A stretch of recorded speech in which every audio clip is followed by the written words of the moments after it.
Happy Sunday. Just coming on just to share.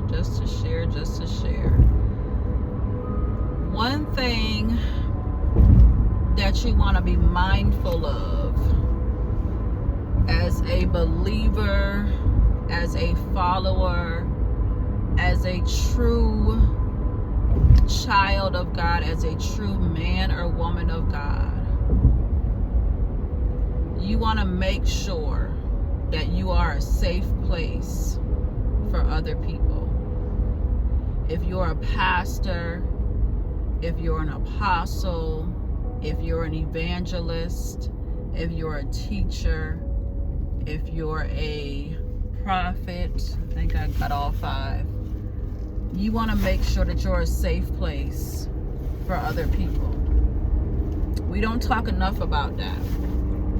We don't tell new believers when they are coming into a place of worship, when they are coming into the kingdom of God. We don't tell them when they're becoming members of particular churches that you want to make sure that you are within a safe place.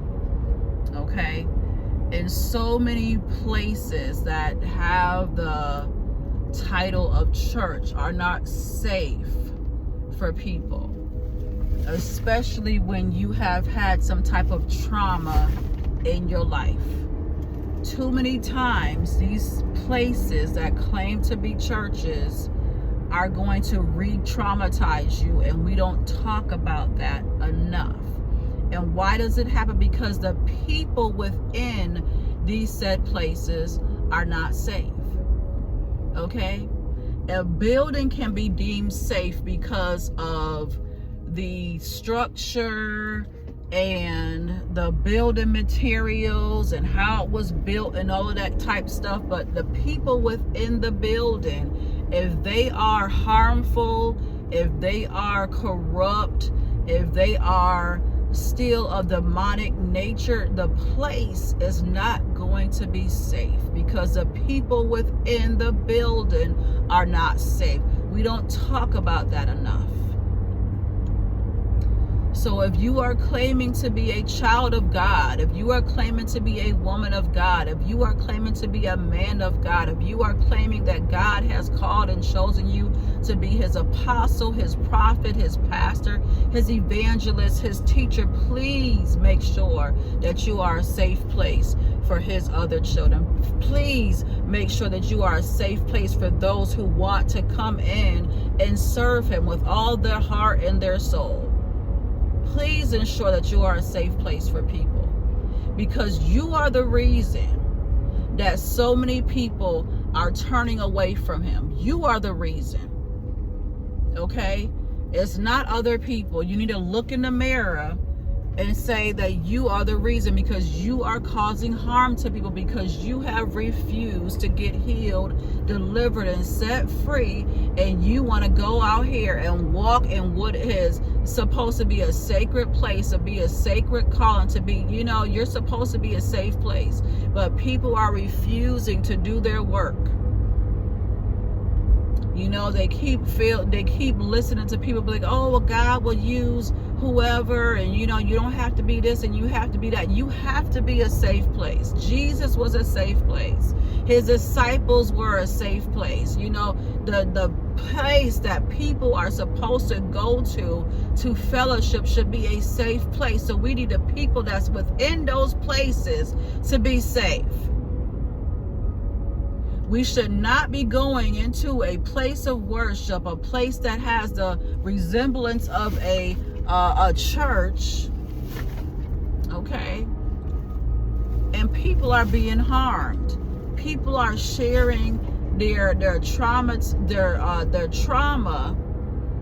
and they're being re-traumatized because we have pastors, and if it's a male or female, who has not dealt with their sexual tendencies, and lead people on and say, yeah, I'm gonna be this for you, I'm gonna be that for you, but then you over here wanting to put your private parts on people. You're not a safe person. You're not instilling a safe place for people. Okay? You got folks who will, share their traumas that happened to them as a child, as a teenager, maybe as a young adult. And then you got folks who will, well, let me, tell you, let me send you to this person and send you to that person. This person is not safe, and you are reharming this person. You're re-traumatizing this person because they felt safe with you and you put them in harm's way. This is the stuff that we don't talk about. This is the stuff we don't talk about. And so many people are part of the problem because they keep telling other folks, oh, this person he's anointed and she's anointed and they're called by God, but they have not dealt with their harmful ways. And people are trusting you with their life, and you are over here causing more harm to them than what they had when they walked into these people's places, when they walked in these buildings. We don't talk about this.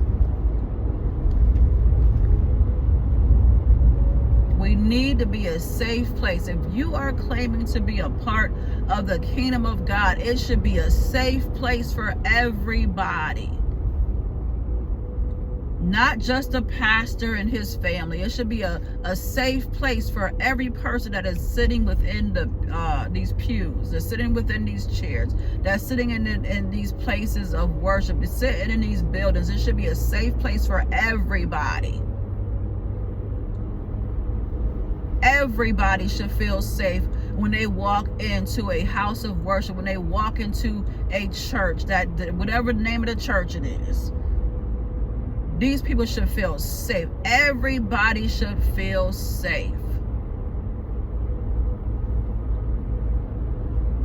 You got armor bearers for pastor and first lady, and the armor bearer is supposed to be watching over them and praying for them and helping them and make sure they got this and that. But who is watching over these souls that's coming into these places on a Sunday morning? Who's watching over them? Who's ensuring that they are safe? Who?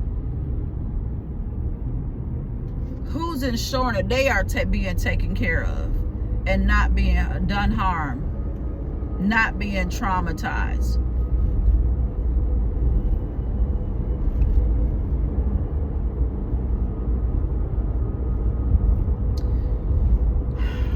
That's all I'm going to say for today, y'all. Be blessed.